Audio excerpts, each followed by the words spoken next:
புரட்சிகரமான வணக்கத்தை தெரிவிச்சுக்கிறேன். நேரம் இல்லை, தோழர் சொல்லலாம் 8 நிமிஷம் கூட கேட்கறதுக்கு அந்த நிலைமை வந்துச்சு. சந்தான தோழர் சொன்னதை விட என்ன கூட சொல்லியிருக்கலாம் இடையில. ஏன்னா நான் கூட அது மாதிரி தான் ஆனேன் இடையில. அது போட்டோவோ எடுக்கக்கூடிய நிலைமைங்கிறது இருக்கு, போட்டோவில் இருக்கும். நானும் கொஞ்சம் கண்ணை டக்குன்னு அசந்துட்டேன். தென்னரசு டக்குன்னு ஃபோன் பண்ணி ஒரு போட்டோ எரியாண்டார், அதை நான் பார்த்தேன். இதுவும் இருக்கு. என்னன்னா உண்மையாவே கேட்கிற திறன் வந்து படிக்கிறத விட கேட்கறது ரொம்ப சிறந்தது தான். ஆனா அது வந்து ஒரு குறிப்பிட்ட நேரத்துல இருந்தா சாலை சிறந்ததுங்கிறது தான் நம்ம கருத்துல வச்சுக்க வேண்டியது இருக்கு. இடையில பாட்டு தான் பாடுறோம், இது இருக்கு. இருந்தாலும் வந்து மூளைக்கு அது ஒரு சோர்வை தருதுங்கிறத நம்ம அதையும் நம்ம கருத்துல வச்சுக்கிறோம். வருங்காலத்துல இதை மாத்திக்கவும் செய்யலாம்.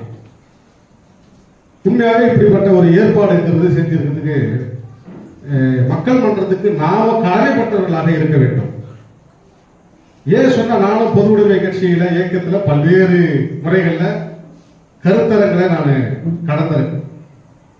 ஆனா இப்படிப்பட்ட புத்தகங்கள்லாம் தேடி எடுத்து மக்களுக்கு சொல்ல வேண்டிய கட்டாயம் இருக்கு இன்றைய காலகட்டத்தில். எனவே இது அறிவுபூர்வமாகவும் புரட்சிகரமான சிந்தனையை தூண்டுவதற்கும் இந்த புத்தகங்கள்லாம் பயன்படும். இதை படிப்பதற்கு தோழர்களுக்கு நேரம் கிடையாது, அதற்கான ஏற்பாடுகளும் கிடையாது. எனவே அதற்கு சொல்லியே ஆக வேண்டும் என்று நாங்கள் அந்த தேதி நம்முடைய தள்ளி போட முடியுமான பல வகையில் அதை நினைச்சு பார்த்தோம். இல்லை, இன்னைக்கு நடத்தியே ஆகணும்னு அது எப்படி ரொம்ப அந்த வாழைப்பழத்துல ஊசி ஏற்றுன்னு சொல்லுவாங்கல்ல, அது மாதிரி ஏற்றி இன்னைக்கு இன்றைய நாள் இந்த கூட்டத்தை நடத்தியே ஆகணும்னு சொல்லி வாசகர் வட்டம் அந்த வட்டம் அதுக்கப்புறம் இதெல்லாம் நடத்தி ஜெசி விடாப்பிடியாக இந்த கூட்டத்தை அவர்களுக்கு மனமார்ந்த நன்றியை தெரிவித்து சில விஷயங்கள் தோழர்கிட்ட இருந்து நான் தெரிஞ்சுக்கிட்டேன். இன்னைக்கு உண்மையாவே அதில் நாங்க தோழருக்கு நான் நன்றி கடமைப்பட்டேன். இந்த கூட்டத்தில் ஏதோ நம்ம மட்டும் தான் உட்கார்ந்து இருக்கிறது தோழர்கள் புரிஞ்சுக்க கூடாது. அரசாங்கமும் உட்கார்ந்து கேட்டுக்கிட்டு இருக்கு, காவல்துறையும் வந்து உட்கார்ந்து கேட்டுக்கிட்டு இருக்கு. இதை யார் யாரு கலந்துக்கிறாங்க, யார் யாரு பேசுறாங்கன்றத உட்பட போட்டோ எடுத்து அரசுக்கு சொல்ல வேண்டிய நிர்பந்தம் அவங்களுக்கு இருக்கு. ஏன்னா மக்கள் மன்றம் அப்படிப்பட்ட தெளிவுகளையும் கருத்துக்களையும் இந்த மக்களுக்கு சொல்லிக்கிட்டே இருக்கு. எப்ப வேணும்னாலும் எது வேணும்னாலும் இந்த காஞ்சிபுரம் மாவட்டத்தில் நடக்கலாம் அப்படிங்கிறது ஒரு ஆய்வு அவங்க செஞ்சு வச்சிருக்கிறதுனால நீங்க இந்த கூட்டத்திலிருந்து ஏதோ ஒன்று நீங்க ஒரு பேப்பரை எடுத்து நீங்க முகத்தை தொடச்சிட்டு கீழே போட்ட கூட என்ன பண்ணுவாங்க, அந்த பேப்பரை அதை எடுத்து அவங்க பாக்கெட் வச்சுக்குவாங்க. அந்த அளவுக்கு பொறுப்போட தோழர்கள் இங்க இருக்காங்க. நீங்க கவனமா இருக்கு. நாம என்ன இந்த அரசாங்கத்துக்கு விரோதமான செயல் செய்ய போறோம்? நீங்க பேசுறதுல அரசாங்கத்துக்கு எதிராக பேசியிருக்கிறோம். எனக்கு என்ன தேவை, எனக்கு என்ன நீங்க செய்யணும், அப்படி நீங்க செய்யறதையும் என்னுடைய தேவையும் அரசாங்கம் செய்ய வேண்டிய கடமை இருக்கு. அப்படி அந்த கடமையை தவறும் பொழுது நான் எப்படிப்பட்டவனா இருக்கேன் அப்படின்னா நான் ஒரு அடிமையா இருப்பேன். ஆக நான் அடிமையா இருக்க விரும்பவில்லை அப்படின்னு சொன்னா நாம என்ன செய்யணும்? ஒரு புரட்சியாளனா, ஒரு எதிர்கருத்தை உடையவனா, ஒரு எதிர் புரட்சியை செய்யக்கூடியவனா, அரசாங்கத்துக்கு எதிர்த்து போராடக்கூடியவனா நான் மாற வேண்டிய சூழ்நிலை இருக்கு. அந்த சூழலை தள்ள வேண்டிய அந்த ஏற்பாடு செஞ்சது யாருன்னா அரசு. எனவேதான் நாம் அதை நோக்கி போறோம். ஆக இவங்க எப்படி பார்ப்பாங்க, அரசு எப்படி பார்க்குதுன்னா நமக்கு எதிராக ஏதாவது திட்டம் தீட்டுவாங்களா, நமக்கு எதிராக ஏதாவது செய்வாங்களா, இந்த அரசுக்கு ஏதாவது ஒரு கெட்ட பேர் வந்துருமா, இப்படிலாம் சிந்திச்சு வந்து உட்கார்றாங்க.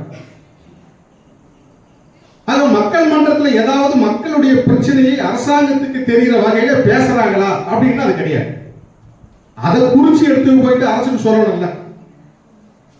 இவ்வளவு இளைஞர்கள் உட்காந்துக்கிறாங்க, இவ்வளவு பெரியவர்கள் வந்திருக்காங்க, இவங்க எல்லாம் தலைவர்கள். அந்தந்த கிராமத்துல வீடு இல்ல, பட்டா இல்ல,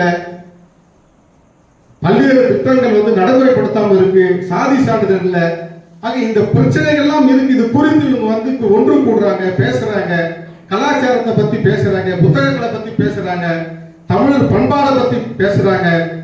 நாளைக்கு பொங்கல் தினத்தை ஒட்டி நீங்க எல்லாரும் ஒன்னா சேர்ந்து ஒரு பொங்கல் தமிழர் திருவிழாவை கொண்டாடுவதற்கு இன்றைய தினம் வந்து கூடி இருக்கிறாங்க. அந்த கூட்டத்தில் ஒரு நல்ல புத்தகத்தை அறிமுகப்படுத்தி அவர்களுக்கு நல்ல கருத்துக்களை சொல்லிட்டு இருக்கிறாங்க. இதையெல்லாம் காவல்துறையும் அரசாங்கம் போய் சொல்லுமா? சொல்லாது. நமக்கு எதிராக போய் சொல்லுவோம். அப்ப நம்ம எல்லாம் கூடுறத ஒன்னா சேர்ந்து நம்ம பேசுற விஷயத்துக்கெல்லாம் நேரா சொல்றாங்கன்னு சொன்னா, நேர்மையான முறையில் சொல்றாங்கன்னு சொன்னா, கொஞ்ச நேரத்துக்கு முன்னாடி சொன்னாங்கல்ல, கோயில் தீவனத்துக்காக போராடிட்டு இருக்கிற விஷயம், இது சரியான விஷயம். நம்மளோட ரைட். உடனே போய் நம்ம அதை சீல் வைக்கணும், உடனே அதை வந்து நம்ம மாற்றி அமைக்கணும் நினைச்சிருந்தாங்கன்னா அது உடனே நடக்கும். இல்லைன்னா நள்ளிரவுல 12 மணிக்கு வந்து பைபாஸ்ல உட்காந்து போராட்டத்தை பண்ணி சப் கலெக்டரையோ தாசில்தாரையோ ஆர்டிஓவையோ வந்து பேச்சுவார்த்தை நடத்துற அளவுக்கு ஒரு போராட்டத்தை நடத்துறாங்கன்னு சொன்னா, அந்த போராட்டத்தை தூண்டுறது யாருன்னு நம்ம பண்ணணும். காவல்துறைக்கு தெரியும், நிர்வாகத்துக்கு தெரியும். அப்போ நாம செய்ய வேண்டிய வேலையை நம்ம சரியாக செய்யணும். மனுக்கள் கொடுக்கிறோம், அதிகாரிகளை போய் பார்க்கிறோம், ஒரு முறைக்கு 10 முறைக்கு போயிட்டு அப்பாவியா நம்ம போய் கேட்கிறோம். 16வது முறை அப்பாவியா நம்ம போய் கேட்க முடியுமா? என் உரிமையை கூடுறான அவனை நடுரோட்ல நிக்க வைக்க முடியும். அதுதான் மக்கள் மன்றத்துடைய கொள்கையும் தீர்மானமும் பிடிக்கும். ஆக இப்படிப்பட்ட எண்ணங்களும் இப்படிப்பட்ட பிடிமானங்களும், நீ எவ்வளவு சிரமங்கள் வந்தாலும் எவ்வளவு கஷ்டங்கள் வந்தாலும் உன்னை நீ இழந்துடக்கூடாது. உன்னுடைய உரிமையை கேட்பதற்கு நீ நிமிர்ந்து நிற்கணுங்கிறதா இந்த மாதிரியான புத்தகங்களுடைய அறிமுக கூட்டம் இங்கு நடக்குது. அதுதான் இங்க ஏற்பாடு. யார் யாரையும் சொல்றாங்க, என்னென்ன சொல்றாங்க, நமக்கு இது இருக்க கூடாது. நமக்கு தெரிஞ்சது லெனின் தெரியும், காரல் மார்க்ஸ் தெரியும், அம்பேத்கர் தெரியும், பெரியார தெரியும். இது இடையில அவங்களுக்கு யார் யாரையும் தெரிந்து வந்து சொல்றாங்களே, அது இல்லை. ஆக நம்ம உரிமையை கிடைப்பதற்கு எல்லா தலைவர்களையும் நம்ம படித்தாகணும். அப்போ எல்லா தலைவரும் நம்ம படிக்கணும்னு சொன்னா நமக்கு தேவைப்படுவது புத்தகம். நமக்கு தேவைப்படுவது புத்தகம். அதனாலதான் மனுஷன் கண்டுபிடிச்ச ஒரு அற்புதமான கண்டுபிடிப்பு எதுனால சொன்னா புத்தகம் தான். மற்றதெல்லாம் அப்புறம்.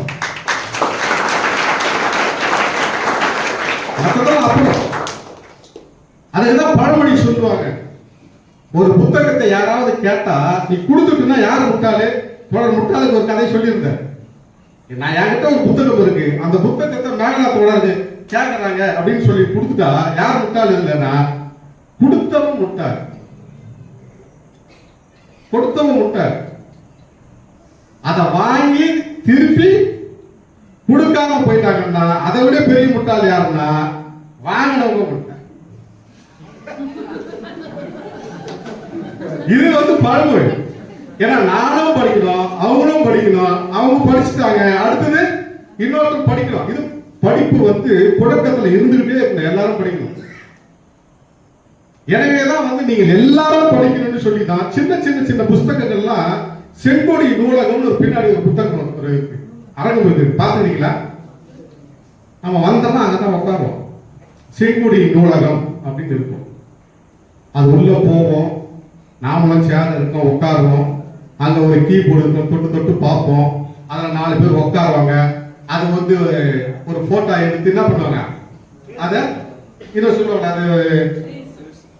அது மீம்ஸ் போடுவாங்க, பேஸ்புக்ல போட்டுருக்காங்க, அப்புறம் ஸ்டேட்டஸ் போடுறாங்க, இது எல்லாம் போட்டிருக்காங்க. யாரோ ஒருத்தர் வந்து அந்த புத்தகத்தை எடுத்து அந்த இடத்துல உட்காந்து படிச்சு, நான் செங்குடி நூலகத்துல படிச்சுன்னு யாருன்னா ஒருத்தர் போட்டிருப்பாங்கன்னு பார்த்தா நம்ம தோழர்கள் மத்தியில் யாருக்கிட்ட இருந்தோம் அது வந்திருக்க. லட்சக்கணக்கான ரூபாய் செலவு செய்து மக்கள் மன்றம் நாமெல்லாம் படிக்கணும்னு அப்படிப்பட்ட ஒரு பில்டிங்கை கட்டி அதை சேர போட்டுருக்கு, எல்லாம் இருக்குது. நம்ம எதை போய் கொண்டு இருக்கிறோம்? அங்க இருக்கிற கீபோர்டு, அங்க இருக்கிற வீடியோ தூக்கி ஒருத்தர் உட்கார வச்சுக்கிட்டு வீணை வாசிக்கிறா, சரஸ்வதி வாசிக்கிற மாதிரி அதை ஒருத்தர் போட்டுருக்காங்க. நான் திடீர்னு பார்த்தா ஃப்ரெண்ட்ஸ் இதுல வருது, அது என்னடா இதெல்லாம் பண்ணி வச்சுக்கிறீங்களா அப்படின்னா அது இல்லை, நம்ம தோழர் அதை போட்டு வச்சுக்கிறாங்க. அப்போ நம்முடைய பார்வை இருக்க வேண்டியதுதான். இப்பதான் பேசினாங்க, கலை, கலாச்சாரம், பண்பாடு, இசை, நாடகம், இது எல்லாம் மக்களை என்ன செய்யும்னா அது புரட்சிக்கு வித்துடும், அது புரட்சியை நோக்கி போவோம். ஒவ்வொரு நாட்டையும் தலைகீழாக தூக்கி போட ஒரு பியானோ, அந்த ஒரு இசைக்கருவி, அது பேர் ஏதோ ஒன்று சொல்லுவாங்க, ட்ரம்பட்னு சொல்லுவாங்க. ஒரு நாள் அந்த ட்ரம்பட்டை வாசிச்சு ஒரு நாட்டினுடைய சுதந்திரத்தை வாங்கின கதைகள்லாம் இருக்கு. இசைக்கலைஞர்கள் எல்லாம் ஒன்றிணைத்து அவருடைய சுதந்திரத்தை பெறுவதற்கு, அவருடைய சலுகைகளை பெறுவதற்கு இசைக்கலைஞர்லாம் ஒன்னா சேர்ந்து அதை மட்டுமே வாசிச்சாங்க, கோரிக்கைகள் அப்புறம் வச்சாங்க. அப்ப இசையும் கலையும் நாடகமும் என்ன செய்யும்? அதை விட என்ன செய்யும்? புத்தகம் என்ன செய்யும்? இந்த உலகத்தையே தலைக்கீழாக புரட்டி போடும். அதனால புத்தகத்தை படிக்கணும். எனவே வந்திருக்கிறவர்கள் ஒரு நாடு இன்னொரு நாடு கைப்பற்றுதுன்னு சொன்னாங்க, முதல்ல இன்னொரு நாட்டை கைப்பற்றாங்க அப்படின்னு என்ன செய்வாங்க தெரியல? ஒரு லைப்ரரிய முதல்ல அழிப்பதற்கு எல்லா விதமான வேலைகளை செய்வாங்க. ஏன்னு சொன்னா உன்னுடைய போராட்டங்களும் உன்னுடைய கலாச்சாரமும் உன் பண்பாடும் அந்த நாட்டில் உள்ள பின்னாடி வரக்கூடிய சந்ததிகள் தெரிந்து கொள்ளக்கூடாது என்பதற்காக முதல்ல குறி வச்சு அழிக்கிறது எதுனா உன் நாட்டில் இருக்கிற லைப்ரரி தான், அது நூலகத்தை தான். ஆக அந்த நூலகத்தை அழிப்பதற்கு எல்லா விதமான திட்டங்களும் முதல்ல திட்டப்படுவாங்க. எனவேதான் நாம அந்த புத்தகங்களை தெரிந்துக்கணும், நாம புத்தகத்தை படிச்சுக்கணும். ஒரு முறைக்கு 2 முறைக்கு 3 முறை படிக்கணும். ஒரு முறை படிச்சா ஏறாது. சில பேர் அட்டை படத்தை பார்த்து வாங்குவாங்க புத்தகம். நானும் அந்த மாதிரி வாங்கினது உண்டு. அட்டை படத்துக்காகவே புத்தகம் வாங்கி வைப்பாங்க.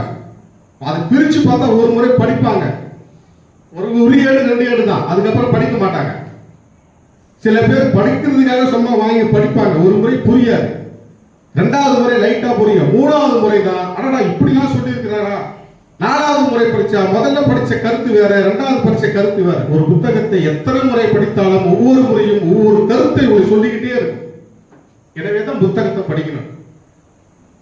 ஒரு ஆசிரியர் சொல்றார், ஒரு நூலை ஒரு புத்தகத்தை படிக்காதவன் பிணத்துக்கு சமமானவன் அப்படின்னு சொல்றார். நாம இப்பதான் வந்திருக்கிறோம் படிக்கிறதுக்கு, ஆனா நாமளும் அதை போய் சேர்ந்துடக்கூடாது. ஆனா நம்முடைய தலைமுறைகள் படிப்பாளிகளாக படைப்பாளிகளாக மாறிக்கிட்டே இருக்கணும். அந்த சந்ததிகள் வளர்ந்துகிட்டே இருக்கணும். தோழர்களே, நேரம் ஆயிடுச்சு, நான் முடிச்சுக்கிறேன். ஒரே ஒரு விஷயம் உங்களுக்கு சொல்றேன். குலக்கல்வி முறைகள் வருது. குலக்கல்வி முறைகள்ல நீங்க என்ன செய்யணும், நீங்க என்ன செய்யக்கூடாது அப்படிங்கிறத புதிய கல்வி திட்டத்தின் மூலமாக இன்றைக்கு இருக்கிற பிஜேபி அரசு அது உள்ள கொண்டு வந்து சேர்க்கலாம். அந்த குல கல்வியும் குல தொழிலும் செய்வதற்கு உனக்கு கடன் தரலாம். அது ஆசை வார்த்தை கூட்டி இருக்கிற பிஜேபியும் ஆர்எஸ்எஸும் உங்க கூடவே வந்துட்டு இருக்கிறான், பயணிக்கிறான்.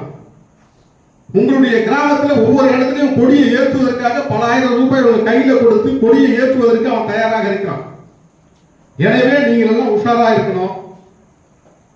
வரக்கூடிய நாடாளுமன்ற தேர்தலில் நாங்க கூட ஒரு பக்கம் கணக்கு போட்டு பார்த்தோம், யாரு ஜெயிப்பாருன்னு பார்த்தா எனக்கு அதிர்ச்சியாக போச்சு. இங்க இருக்கிற தொகுதி அங்க இருக்கிற தொகுதி ரொம்ப நெருக்கடியா தான் இருக்கு. இப்ப நமக்கே இந்த நெருக்கடின்னா அவன் எப்படி கணக்கு போட்டிருப்பான்?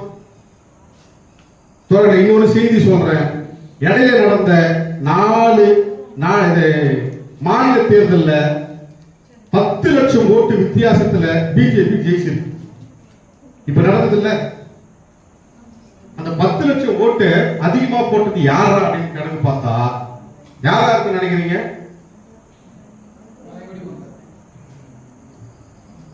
நாம தான் ஓட்டு போட்டு பிஜேபி அரசை தேர்வு பண்ணிருக்கோம்.